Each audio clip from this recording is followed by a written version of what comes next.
É bom estarmos mais uma vez juntos para um pequeno estudo da palavra de Deus. Eu quero continuar no texto passado, embora seja uma continuação de texto, mas não de assunto, porque o assunto muda um tanto quanto. Então, na pregação passada, nós estivemos em João, capítulo 3, e exploramos bem o versículo 30, em que João Batista, reagindo ao ciúme dos discípulos dele, que disseram que Jesus estava agindo, batizando, e todos iam ao encontro dele, mostrando, não está escrito, mas um certo ciúme deles. Então, com palavras belíssimas e famosíssimas hoje, João Batista diz que não era o Cristo, foi muito claro quanto a isso, já explicamos, e que ele é apenas o precursor dele, que ele, João Batista, não era o noivo era Cristo, mas ele era amigo do noivo, fazendo uma comparação entre um casamento. Aí, finalmente, coloca aquelas palavras lindas, que ele cresça e eu diminua. Foi o que nós já explicamos. Agora, do versículo 31 em diante, o foco se concentra na pessoa de Jesus.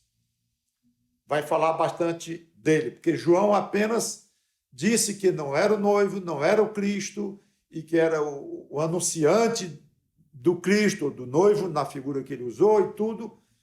Ele não era o Cristo. E quem é esse Jesus? Então, o texto é como se agora chegasse o momento do texto explicar e focalizar nos últimos 6 versículos do capítulo 3, focalizar a própria pessoa do Senhor Jesus Cristo. Um fato curioso aqui, pois gosto de aprofundar um pouco mais, é que é difícil saber exatamente se é João Batista que ainda continua falando ou se João entrou. Ou se João Batista falou algumas palavras e João complementou, não se sabe bem. A ideia mais comum é que João, o evangelista, ele passou mesmo, ele tomou, então, aqui à frente, escreveu esse trecho de 31 a 36 que nós vamos ler hoje. Talvez não seja mais João Batista diretamente falando como se João estivesse colocando entre aspas as palavras de João Batista. Mas, claro que isso não muda o conteúdo. Então, vamos ler João 3, 31 a 36, que diz assim: quem vem das alturas certamente está acima de todos. Quem vem da terra é terreno e fala da terra. Quem veio do céu está acima de todos e testifica o que tem visto e ouvido. Contudo, ninguém aceita o seu testemunho. Quem, todavia, lhe aceita o testemunho, por sua vez, testifica que Deus é verdadeiro. Pois o enviado de Deus fala as palavras dele, porque Deus não dá o Espírito por medida. O Pai ama ao Filho e todas as coisas tem confiado às suas mãos. Por isso, quem crê no Filho tem a vida eterna. O que, todavia, se mantém rebelde contra o Filho, não verá a vida, mas sobre ele permanece a ira de Deus. Então, Jesus Cristo aqui é qualificado de 3 maneiras. Primeiro, o que vem das alturas, e logo depois repete, mas mudando o termo, o que vem ou veio do céu. Então, é evidente que céu equivale à expressão alturas, o que vem das alturas ou o que vem do céu. Também é chamado de o enviado de Deus e, finalmente, é chamado de o Filho. Vamos ver cada uma delas. Então, dos versículos 31 até o começo do 32, fala assim: quem vem das alturas certamente está acima de todos. Quem vem da terra é terreno e fala da terra. Quem veio do céu está acima de todos, repetindo, e testifica o que tem visto e ouvido. Aqui é um atestado claro da origem celestial de Jesus. Ele não veio da terra como João Batista, ou mesmo os homens em geral. Quem vem da terra fala da terra. Não bem no sentido de que fala a respeito da terra, ou sobre as coisas da terra, ou dá uma aula sobre a terra. Não é bem isto. Mas partindo do conhecimento que adquiriu aqui, fala da terra no sentido que é aquilo que ele conhece. Toda a sua experiência divina é terrena. Isso pode ser dito de cada um de nós, mas não podemos falar de outro mundo, de outro lugar, de outra estrela, outro planeta, porque nós nascemos e estamos aqui, então só falamos das coisas daqui nesse sentido. Nós vivenciamos apenas as coisas da terra. Mas quem veio das alturas fala das coisas que viu e ouviu lá nas alturas, no caso, no céu. Fala do que vivenciou, não do que ouviu falar, mas do que ele próprio vivenciou. E, obviamente, é superior aos que são da terra, como 2 vezes foi dito aqui a respeito do Senhor Jesus Cristo. Pois Cristo havia estado pessoalmente no céu. E mais, não é que ele tenha saído da terra, feito uma visita ao céu e depois voltado como alguém. Lembram-se? Paulo, conforme sua experiência lá de 2 aos Coríntios, ele foi ao terceiro céu, embora, e inclusive disse 2 vezes, se no corpo ou fora do corpo, não sei, mas ele foi, viu coisas que nem foi autorizado a repetir e voltou. Então, Paulo podia, sim, não foi autorizado, mas ele podia falar de coisas que ele viu no céu. Olhou, viu, voltou. Jesus Cristo, não, ele é do céu. Claro que aqui está colocando a ênfase na divindade do Senhor Jesus Cristo, como eu já falei, inclusive. Porque o Jesus, vamos dizer de outra forma, a natureza humana de Jesus não viu o céu. Jesus, como homem, não pode dizer, eu vim do céu, porque ele foi gerado na terra, no ventre de Maria, na terra. Mas Jesus é uma pessoa só, e esse milagre vai muito além do que nós compreendemos. Jesus não se constitui em 2 pessoas, ele é uma pessoa, mas sim com 2 naturezas divinas e humanas. E às vezes o que se fala de Jesus claramente está sendo referido ao aspecto ou à natureza divina dele, e às vezes à natureza humana dele. Esta aqui aponta diretamente para a natureza divina, porque só Deus vive no céu. E ele vive no céu, veio do céu, sempre esteve lá, o tempo todo esteve lá. Não houve um início dele lá no céu. Houve o início dele, sim, na sua natureza humana na terra, quando a natureza divina se acomodou de certa forma durante o período da encarnação de Jesus, e as 2 naturezas então passaram a comungar-se numa harmonia perfeita na pessoa única de Jesus Cristo, do Verbo de Deus. Então é por isso que aqui está uma prova da divindade do Senhor Jesus Cristo.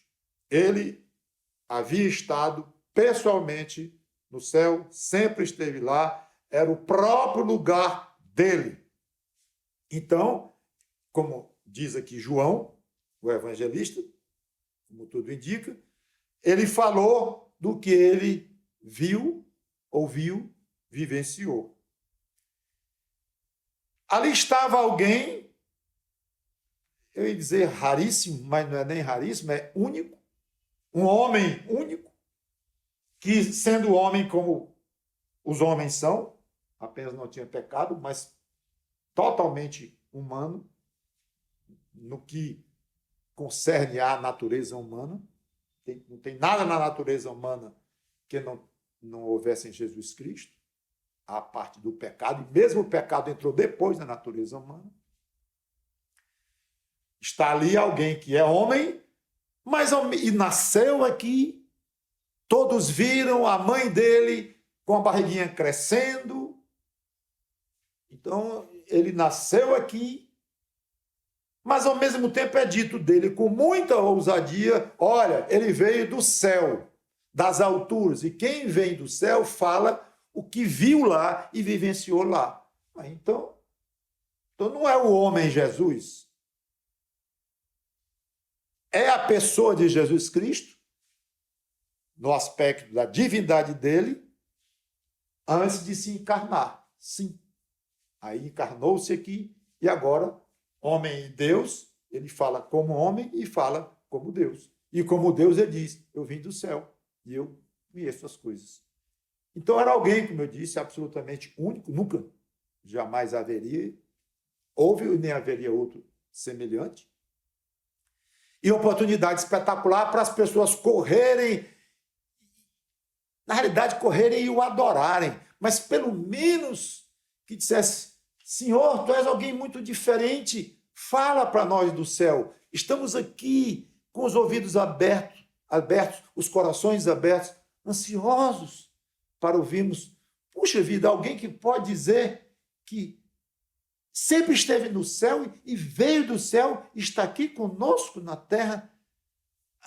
Fala, fala, fala. Não foi nada disso. Que as pessoas saíram correndo para ele, pedindo que ele falasse e as ensinasse. E aí vem a segunda parte do versículo 32, um tanto quanto triste. Contudo, ninguém aceita o seu testemunho. Esse ninguém aqui não é absoluto, como nós vamos ver no próprio versículo 33, logo a seguir. Mas mostra algo muito importante. Muitos foram a ele, sim, mas a maioria não aceitou o seu testemunho. Isso mostra que ir ao encontro de Jesus e ouvi-lo, ou ouvir o que ele diz, não significa aceitar as palavras dele, aceitar o testemunho dele, considerá-lo verídico, verdadeiro. Ele sabia disso perfeitamente. Aqui em João capítulo 6, versículo 15, ele diz assim, sabendo, pois, Jesus que estavam para vir com o intuito de arrebatá-lo para o proclamarem rei, retirou-se novamente sozinho para o monte. Então, ele sabia perfeitamente que a maneira de entenderem quem era a pessoa dele e o compreenderem era totalmente diferente. Tudo bem, tinha um aspecto claro que ele era rei, mas ainda não tinha chegado o momento dele. E não era isso que estava na cabeça deles. Mas vamos colocá-lo rei agora, no lugar do César, de César que está lá em Roma. Não é nada disso. Não entenderam nada. Ele sabia disso. Versículo 64, ainda desse versículo, diz, contudo, há descrentes entre vós, falando com eles, ou seja, pessoas que haviam seguido a Jesus, ouviram, há descrentes entre vós. E o texto diz, pois Jesus sabia desde o princípio quais eram os que não criam. Ainda diz, inclusive, quem o havia de trair, falando de Judas, mas antes falando dos outros. Sabia desde o princípio quais eram os que não criam. Na realidade, sempre houve os que se achegam a Deus externamente e dão a impressão que estão gostando do que estão ouvindo. Dão a impressão que são pessoas abertas a Deus, os chamados professos de boca, mas não de coração. A Bíblia está cheia de passagens falando disto. Vou ler uma ou duas do Velho Testamento e algumas do Novo também, para a gente ver que não é novidade, não era novidade na época do salmista, não era novidade na época de Jesus. Salmo capítulo 78, versículo 37, nós lemos assim: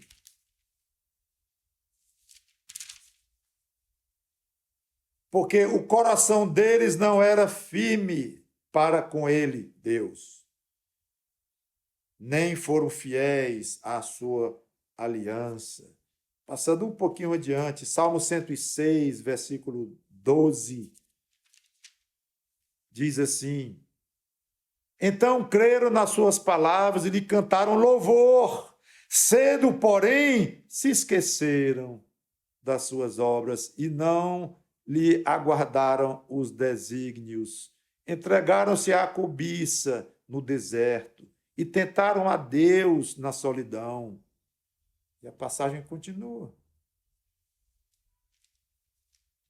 Romanos capítulo 16, versículos 17 e 18, eu pulei aqui Ezequiel 33, versículo 30, quem quiser depois confira. Mas temos aqui Paulo falando agora em Romanos capítulo 16, versículo 17, assim: rogo-vos, irmãos, que noteis bem aqueles que provocam divisões e escândalos em desacordo com a doutrina que aprendeste. Afastai-vos deles. Eles estavam no meio dos outros. Porque esses tais não servem a Cristo, nosso Senhor, e sim a seu próprio ventre. São servos de si próprios. E com suaves palavras e lisonjas enganam os corações dos incautos. Então, pessoas que estavam em torno dos crentes. Em 1 Timóteo, capítulo 6, versículos 3 e 5, uma nova alerta aqui. 1 Timóteo 6, 3 a 5. Se alguém ensina outra doutrina e não concorda com as sãs palavras de nosso Senhor Jesus Cristo e com o ensino segundo a piedade, é enfatuado, nada entende, mas tem mania por questões e contendas de palavras de que nascem inveja, provocação, difamações, suspeitas malignas, altercações sem fim, por homens cuja mente é pervertida e privados da verdade, supondo que a piedade é fonte de lucro. De fato, grande fonte de lucro é a piedade, com o contentamento. E continua a passagem, mas está falando aqui de pessoas, entre eles, alertando, nunca foi novidade. Jesus chegou ao ponto, inclusive, de se queixar diretamente ao povo que tinha ido atrás dele, dando um motivo por que eles estavam procurando Jesus. Aqui em João capítulo 6, versículo 26, ele faz aqui, eu diria, mesmo um desabafo. Respondeu-lhe Jesus: em verdade vos digo, vós me procurais, não porque vistes sinais, mas porque comestes dos pães e vos fartastes. Eu acho que ele diz isso até com muita tristeza. Vocês vieram aqui por causa da comida, não é por causa do que eu tenho feito, que gera em vocês uma vontade de me conhecer melhor, de ouvirem mais de mim, de saberem a que eu vim, de fato, o que eu estou fazendo aqui nessa terra, o que eu tenho para oferecer, muito mais do que os milagres, mas nem os milagres vocês estão interessados muito, quanto mais no que eu tenho a falar das coisas espirituais. Estão muito longe, vieram por causa da comida. É triste isso. E eu gostaria de lembrar aos irmãos, e que, aliás, vocês sabem muito bem, mas parece que aqui e acolá alguns se esquecem. Ainda hoje existe o triste fenômeno de alguém ir após Jesus por vários motivos, mas sem aceitar uma palavra dele. ou dizendo de uma maneira um pouco diferente, sem aceitar a totalidade da palavra dele. Pode até aceitar, sim, uma palavra, duas, três, aqui perdidas, e de uma maneira fora do contexto, desmembradas, desfiguradas até, mas eu diria, sem aceitar a totalidade, o todo da palavra dele. Milhões se chamam de cristãos, falam em Cristo, dizem que são seguidores dele, mas não creem no que ele diz, não o levam a sério. É tão fácil ouvir um cristão desses, vamos ter que colocar umas aspas aí, dizer, por exemplo, que Adão e Eva, não, isso aí não acredita não, mas é cristão. Mas Jesus falou claramente a Adão e Eva, literalmente, mas não importa, não estão muito preocupados, não é coerência entre dizerem que são crentes ou cristãos e seguirem Cristo.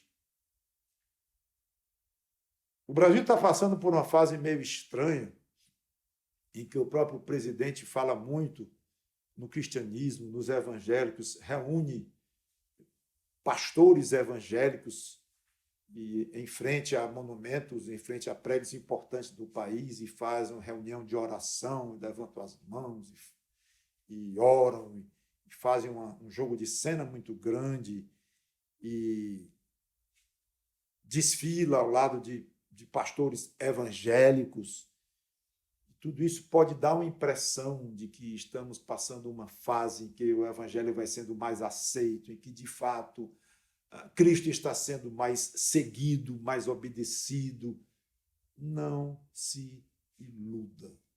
Não, isso é jogo de cena em grande parte. Há muita intenção política por trás disto, intenção de igrejas crescerem, igrejas ou organizações enormes, algumas delas, e são essas que são buscadas e procuradas, porque são essas que têm votos. Então, há uma mistura terrível entre política e evangelicalismo, mas não entre política e Cristo, porque Cristo não está nem lá para podermos dizer que há uma mistura com ele. O nome dele está lá, mas basta olhar um mínimo de profundidade, nós vamos perceber que não é o evangelho sério, não é o que Cristo tem a dizer para os seus reais discípulos, o que estão ali falando, pregando e vivendo especialmente. Falar é fácil, abre a Bíblia, tira um texto e fala, isso é facílimo, mas viver e uma coerência com o que se ensina ao longo de semanas, de meses, de anos, não é que se fala 2 minutos na frente do microfone, não bebem isto. Sei que líderes assim estão muito expostos e tem muita coisa gravada deles e tudo, mas vá ouvir. É fácil, rapidamente. Eles mesmos mostram a distância. Agora, versículo 33 e 34, então, voltando a João 3, ao nosso texto, João 3, agora versículo 33 e 34. Quem, todavia, lhe aceita o testemunho, por sua vez, certifica que Deus é verdadeiro, pois o enviado de Deus fala as palavras dele, porque Deus não dá o Espírito por medida. Quem tem a felicidade, contrastando com aqueles que não aceitam o testemunho de Jesus, quem tem a felicidade de aceitar o que ele diz, certifica que Deus é verdadeiro. Certificar no grego tem a ideia de selar, de dar e atestar a autenticidade. Então, quem aceita o que Jesus diz, pode dizer assim, isso é válido, eu aceito isto aqui, isso é verdadeiro.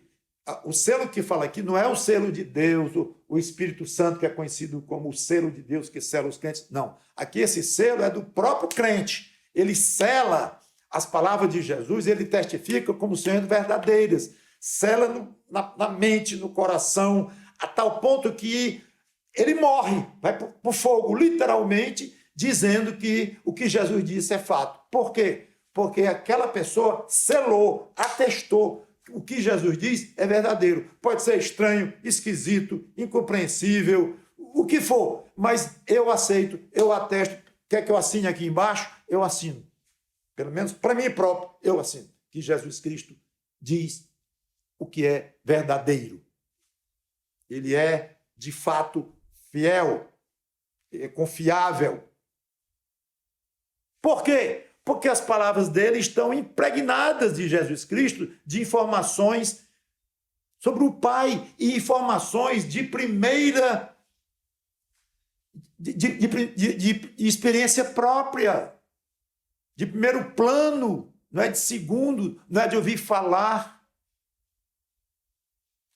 Aí ele fala dos atributos do Pai, dos planos de Deus, dos propósitos.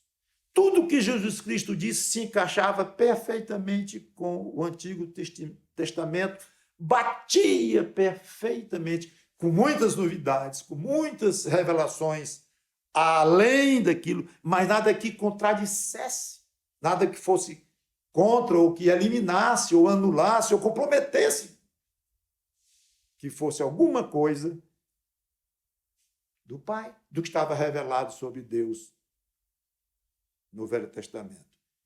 E ele era enviado de Deus. E nessa posição, também como Logos de Deus, como João o chama no começo do livro, ele falava exatamente as palavras do Pai. Logos é a expressão, tudo que Deus tinha a dizer para os homens, ele disse através da pessoa dele ali, Jesus Cristo, que estava ali. Como se ele, Jesus, dissesse tudo que vocês aprenderam na Bíblia, as histórias, os relatos, eu vi acontecer no céu.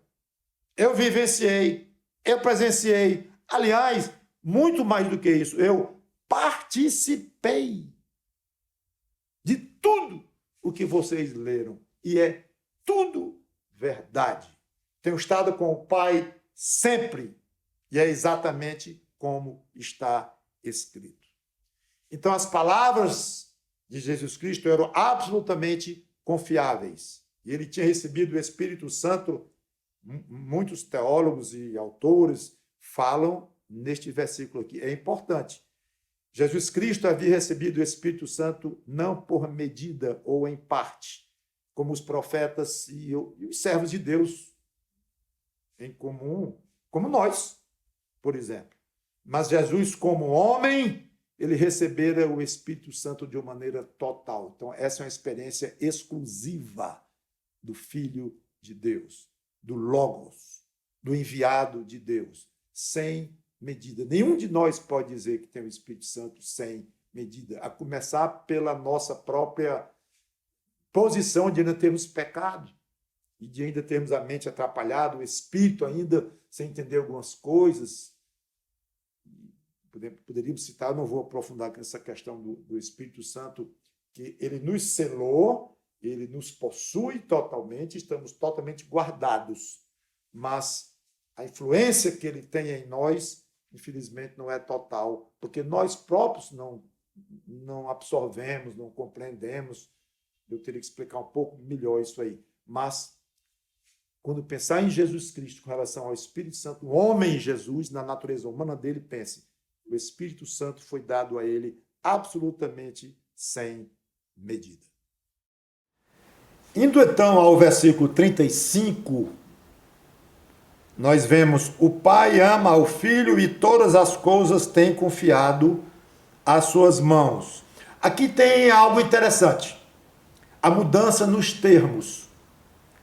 Agora o enviado de Deus é chamado de Filho e Deus é chamado de Pai. Notaram a sutileza, que não é tão sutileza? O relacionamento do enviado de Deus e o próprio Deus não era formal, como um embaixador de seu país num lugar distante, falando oficialmente em nome do presidente, mas sem um relacionamento íntimo, apenas um cumprimento de um dever formal. A relação do enviado de Deus com o próprio Deus, no caso de Deus Pai, era um relacionamento muito pessoal, cheio de amor, íntimo. Claro que nós nunca entenderemos a profundidade do amor entre pai e filhos celestiais, mas só o fato de serem chamados assim, filho e pai, pai e filho, nos ajuda a ter uma ideia baseada na experiência que nós temos de pai e de filho terrenos. O fato é que o amor do pai ao filho é tanto que todas as coisas têm confiado às suas mãos. Agora, fica infinita a distância entre Jesus e os outros profetas. Antes, depois dele, não importa. Ali estava um homem de quem João Batista, ou João Evangelista, ou qualquer pessoa, ou o próprio Jesus, claro, poderia dizer: todas as coisas foram entregues na minha mão. E Jesus, de fato, falou assim. Inclusive, depois da ressurreição dele, ele diz: toda a autoridade me foi dada no céu e na terra. Qual ser humano pode falar isso? Por mais inspirado que seja pelo Espírito Santo para produzir uma parte das Escrituras, por mais fiel a Deus que seja, pode puxar aí qualquer herói da Bíblia, não chega perto. Então, tudo o que existe foi entregue ao Senhor Jesus Cristo. Tudo, inclusive as almas humanas. Inclusive o destino dos homens, das mulheres, das crianças, dos jovens, de todos. Tudo. Absolutamente maravilhoso. Chegar a alguém, dizer que tudo foi entregue por Deus a ele é homem, ele é Deus, sempre esteve, nasceu na terra como homem, mas sempre esteve no céu como Deus, e vem aqui e faz o bem, morre, sem nenhuma causa própria, no sentido de uma falta que ele cometeu, uma lei que ele quebrou, nada, ele se expôs para isto de propósito, mostrando muito amor. Então é absolutamente maravilhoso esse fato. Os homens estão de parabéns pela oportunidade que o pai deu enviando o seu filho, e está tudo bem, tudo maravilhoso, todo mundo redimido e fim de conversa. Ok? Não. É maravilhoso, mas conforme a conclusão da passagem do versículo 36, eu diria, depende.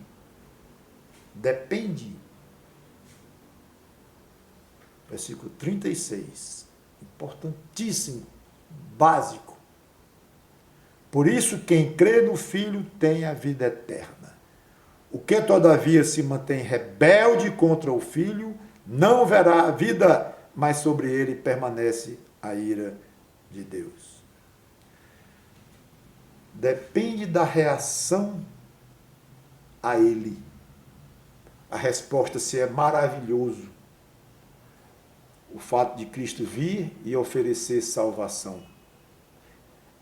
Entenda bem, se é maravilhoso para a própria pessoa, se vai ser usado para benefício daquela pessoa, quer dizer, nesse sentido, maravilhoso no sentido de que o mundo tem o Salvador, como ele é chamado Salvador do mundo, e a todos é dada a oportunidade, claro que é maravilhoso, sem limites, para todos. Mas eu estou dizendo a maravilha da salvação que esse Jesus Cristo veio oferecer e realizou na cruz, a maravilha dessa salvação, então, ela vai se materializar em todos os seres humanos, de maneira que podemos dizer que é uma maravilha para todos, neste aspecto de se beneficiar pessoalmente, depende.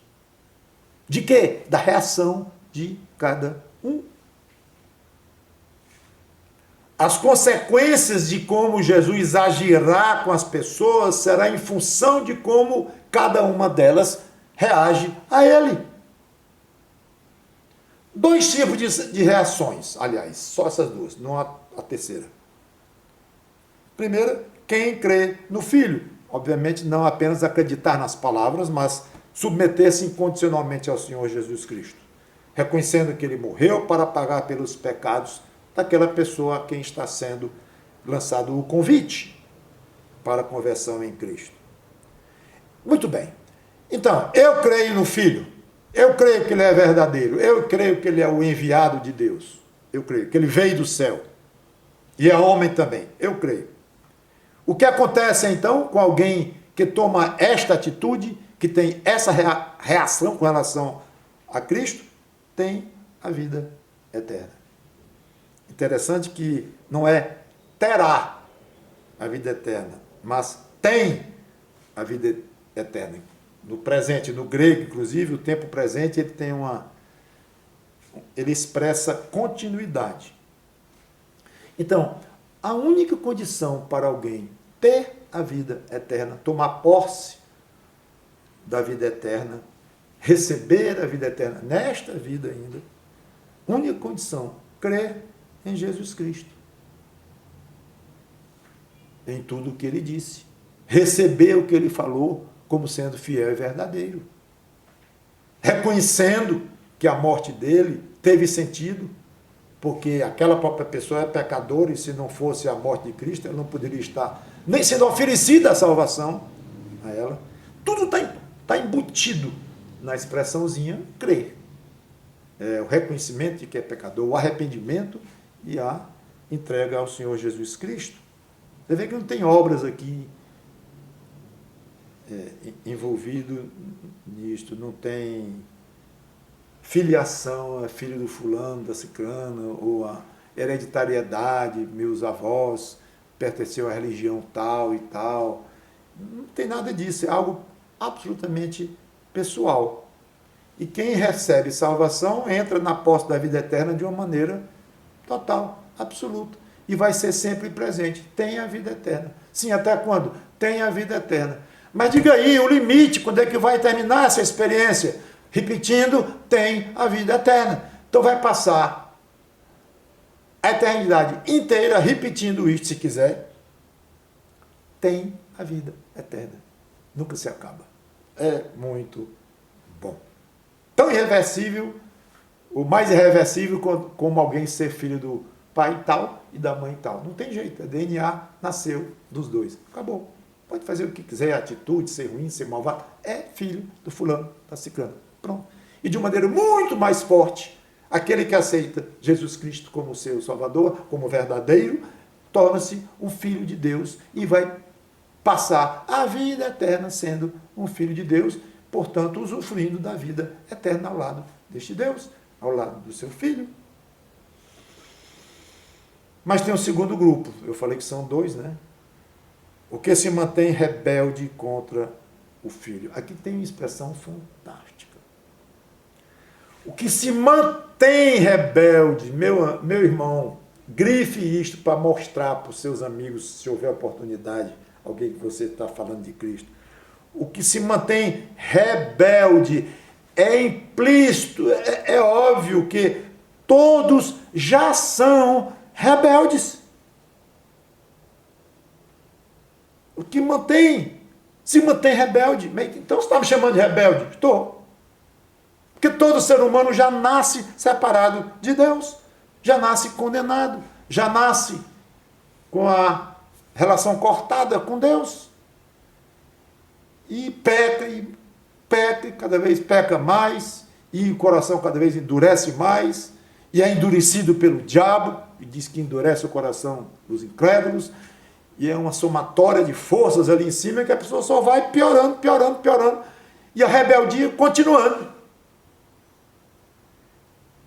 Então manter-se rebelde não é só não se deixar persuadir ou se recusar a aceitar. Não. Manter-se rebelde é continuar no estado em que nasceu. Qualquer um que continua da maneira como veio ao mundo está se mantendo rebelde. Pois muito bem. E o que é que acontece sobre aquele que se mantém rebelde? Não verá a vida, mas sobre ele permanecerá a ira de Deus. Eu li corretamente? Não. Porque diz assim, não verá a vida, mas sobre ele permanece a ira de Deus. Exatamente a mesma conclusão que se chega com o fato de que já nasceu rebelde. Se já nasceu rebelde, separado de Deus, já nasceu sob a ira de Deus. Já está sob a ira de Deus. Então, todos os seres humanos que não têm Cristo como Salvador pessoal, não é que se chamam cristãos, não, mas que não têm Cristo como Salvador pessoal, todo ser humano pode-se dizer que está debaixo da ira de Deus. Está escrito. O que não crê, no sentido que já comentei, de tudo aquilo que envolve uma conversão verdadeira, sobre ele permanece a ira de Deus. Mas a gente não vê isso aqui. Tem até salmista que reclamou de Deus, porque ele era fiel a Deus, o salmista, e sofria muito. Já o ricão lá, gordo, satisfeito, explorador dos empregados, numa boa. O próprio salmista reconheceu, antes de terminar o salmo, dizer, mas realmente não é bem assim não. São só as aparências. Exato, são só as aparências. Então a ira de Deus está sobre as pessoas, a pessoa já está condenada, é importante reconhecer isto. O senhor vai atravessando a rua e o carro pega, atropela, acabou. E aí ele se converteu como ele nunca nem ouviu nada de evangelho, nem cor nenhum, então, pois é, lamentável, acabou. Ele permaneceu rebelde enquanto viveu, e a ira de Deus permaneceu sobre ele. Não parecia, porque a pessoa parecia muito satisfeita, estava tudo bem com ele e tal. Mas tinha a ira de Deus sobre ele? Tinha. Mas ele estava sob um período de oportunidade. O ser humano pecador, quanto mais rebelde, com a ira de Deus sobre ele, tudo isso, ele está tendo um período de oportunidade. Eis aqui agora o dia da salvação, é que Paulo quer dizer em 2 Coríntios. Agora aproveitem, porque depois daqui é o juízo, como diz o autor de Hebreus. É o juízo depois da morte. Pronto. O homem está ordenado a morrer uma só vez. Acabou-se a oportunidade. Nós precisamos dar um jeito de dizer isso para os nossos amigos, mas os amigos... Agora, eu sei que é difícil. Nosso coração dói por isso. E a gente tem tanta vontade de pegar aqui pela gola e dizer, ouça o que eu tenho para lhe dizer. O pior é que a pessoa às vezes até que ouve, mas não... Tem aquelas que ouvem tanto que enjoa. Eu acho que ele enjoa de ouvir e a gente enjoa de falar, porque não sai do canto. Aí outros não querem ouvir coisa nenhuma. Outros ouvem e rebatem. Não, mas não é bem assim, não, tem de todo jeito. Mas são tão poucos os que de fato aceitam. A grande maioria permanece sob a ira de Deus. Não percebe, porque a Bíblia também diz que Deus faz chover a mesma chuva sobre maus e bons. Então eles têm que ser alertados. Essa chuvinha que cai no seu roçado, esse dinheirinho que cai na sua conta, não significa que você está sendo aprovado por Deus. Tudo bem com você é um cristão, ótimo. E tem aqueles que lhe dizem assim, não é cristão? Ótimo também, porque Deus é um só, está acima de todos, tem de todo tipo. Mas mesmo se concentrando nos cristãos, tem os que se dizem cristãos, muitos pensam que está tudo bem. Nasceu numa igreja cristã, chamada cristã, foi batizado, foi aquilo, outro e tal. A avó já era, o bisavô. Pronto. E está tudo bem. E a Bíblia dizendo, não está, avisando, mas não vão até Deus com o coração aberto, dizer, Senhor, abre meu coração, para que eu entenda isso e receba Cristo. Agora, nós crentes somos altamente responsáveis e seremos responsabilizados pelo que nós estamos alertando as pessoas. Alertando. Querendo ouvir ou não querendo. Claro que tem o aspecto de você não falar, forçando, violentando os ouvidos da pessoa. Quando eu digo querendo ou não querendo, é mais ou menos como Paulo disse, a tempo e a fora de tempo. está com a atenção ligada, surgiu uma oportunidadezinha, fala, a pessoa reage ali, você para, mas já falou. É isso que eu quero dizer. Tentando levar, fazendo tudo para com todos, com o fim de, por todos os modos, salvar alguns, como Paulo fazia. É isto que nós precisamos fazer, nós crentes, termos essa atitude de dizer, rapaz, eu não me conformo de não falar aquilo para o fulano, não. Ele vai ouvir. Faz uma cartinha para ele, manda um WhatsApp, manda um e-mail, sei lá. Mas, e a época está boa com essa tal de coronavírus aqui, esse tal de Covid aqui. Todo mundo não sei, mas muita gente falando em repensar. Eu vi outro dia alguém que não crê nem que Deus existe, dizendo assim, os cientistas precisam ficar mais humildes quando falam. Digo, olha só, coração amolecido, não sei exatamente para quê. Quem sabe vai terminar numa conversão um dia, conhece o evangelho a pessoa. Mas, falando em humildade, muita gente, a gente vê rede social, a gente vê em revista, vê em todo lugar, as pessoas de todos os países comentando. É hora de um balanço, é hora de estar atentos, nós estamos atentos para as coisas que têm valor de fato, para termos mais amor ao próximo. Olha, está chegando, amor ao próximo, mas tem outro ligado com o amor ao próximo, que é o amor a Deus. Aí já não se fala muito. Seja como for, meu irmão, minha irmã, as pessoas estão mexidas. Se o Espírito Santo vai aproveitar para tocar fundo, como tocou no seu coração, duro que só a pedra, no meu, duro que só aço, eu não sei. Mas não compete a nós saber.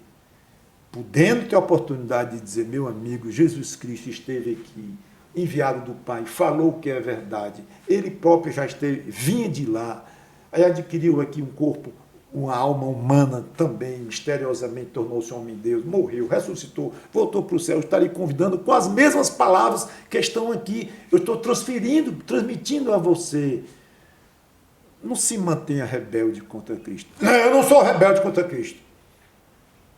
Aí você vai para... Bom, eu posso ler uma passagem para você, a Bíblia fala que já mantém, já está... Então, que Deus nos dê duas coisas. Primeiro, uma alegria muito grande de sabermos que fomos alcançados por esse evangelho maravilhoso, fomos a Cristo, fomos pegos, abraçados pelo Espírito Santo de Deus, nascemos de novo, cremos que Ele é Deus, que Ele é homem, estamos ansiosos para ir para a presença dEle, isso é só festa. E essas doenças aí, tudo atrapalham a nossa festa, mas faz parte. No mundo passais por aflição ou aflições, não é novidade, a gente sabe, mas olha para frente, olha para cima, está chegando. Então se alegre, não é loucura, bom, aos olhos do mundo mas para Deus não é loucura você se alegrar não, é o que Ele espera do crente, como fruto do Espírito se alegrar. Então vibre com o fato de nós termos aceito tudo o que Jesus Cristo deu como testemunho. Segundo, peça a Deus sabedoria e uma certa irrequietude nesses dias de pandemia, em que as fases, inclusive, vão mudando, mas peça a Deus sabedoria para, nesses dias, você conseguir falar mais do Evangelho, plantar uma sementinha aqui, mandar uma carta para uma circular para o outro, botar num grupo ali, faça isso. As pessoas não querem, de 100 que não querem, de repente 10 vão ouvir, dessas 10, 2 podem se converter mesmo. E já pensou, dizer, eu estou aqui no céu porque o fulano falou de mim, de Cristo, em plena pandemia. Eu nunca esperava que ia aceitar um dia. Vocês acham que eu achava que um dia ia aceitar Jesus Cristo como meu Salvador? Eu, cabeludão, rebelde contra tudo e contra todos? De jeito nenhum. Se falasse isso para mim, eu ia rir, gozar, ridicularizar. Pois é, olhando para trás, aconteceu comigo. Então tem pessoas hoje que você nem imagina que poderão passar por esse processo. E nem elas imaginam. Mas vá lá, peça a Deus sabedoria e coragem para falar deste enviado de Deus maravilhoso, o Filho de Deus, o Senhor Jesus Cristo. Vamos orar. Obrigado, Senhor, pela tua palavra que toque corações, não somente nossos corações já de convertidos, filizardos convertidos, mas que toque os corações de pessoas que não têm Cristo e não tem nada de filizardo quem não tem Cristo. Só que nós estamos nesta equação quando tu contas conosco, nos responsabiliza para pregarmos para eles, falarmos para eles. Muitas vezes nos acovardamos, achamos que temos uma bela desculpa, porque já falamos 10 vezes, não nos ouviram, ou porque ninguém ouve mesmo, ou porque todo mundo hoje é evangélico, não tem mais o que pregar. Ilusão, ilusão, ilusão.